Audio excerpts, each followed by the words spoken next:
got that game for which you paid. It's about time it gets played. Now it's time to drop the pressure. Tell us, what's your guilty treasure?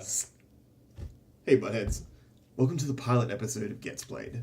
I'm Seven, I'm player 1. And I'm Rebar, player 2.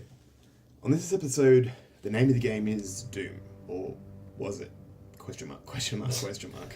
Yeah, SpaceX would be ashamed of us. Try as we might, we just couldn't get Doom to launch. Our runner-up, second place, participation trophy, totally not a last-minute choice title, is Divinity Original Sin 2. I chose this title because I thought it was a really good-looking RPG, and there was quite a bit of hype surrounding its release. So, what makes Divinity this episode's guilty treasure for you?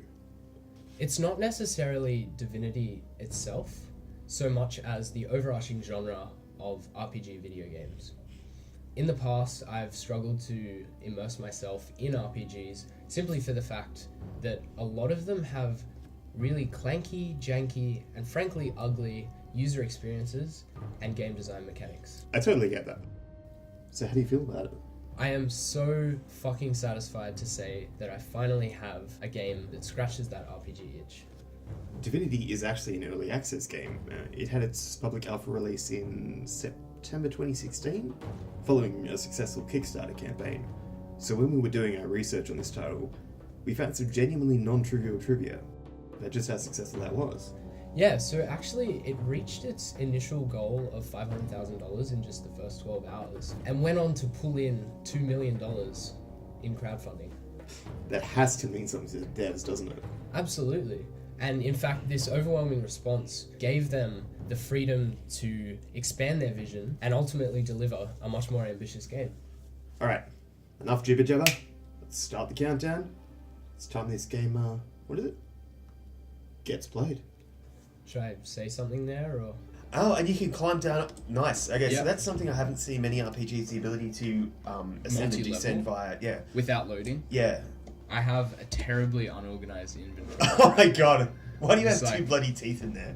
I killed some things, and that's what they gave me. And I was like, look, a fine trophy of war. The product of a very conscientious toothbrusher. This tooth makes a fine trophy of war.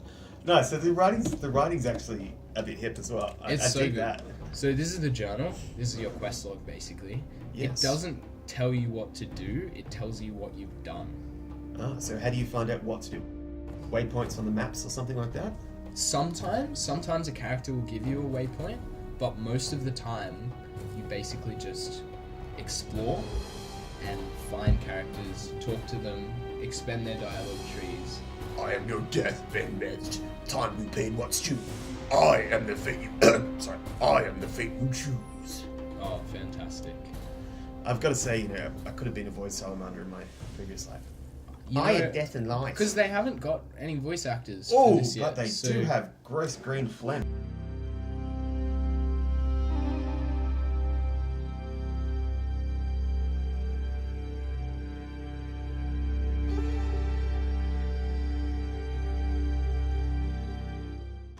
Alright, so we've seen the combat here then. Yep. This is a pretty fantastic game, I've got to say, from because you and I have played a fair few action RPGs together. We haven't really played any straight RPGs. So this has been a very brief look through the window Yeah. into Divinity Original Sin. Look through the rocks. Check it out and get it played. Chickadee, check yourself before you wreck yourself, because fighting void reptiles is bad for your health. I think Dalinar agrees.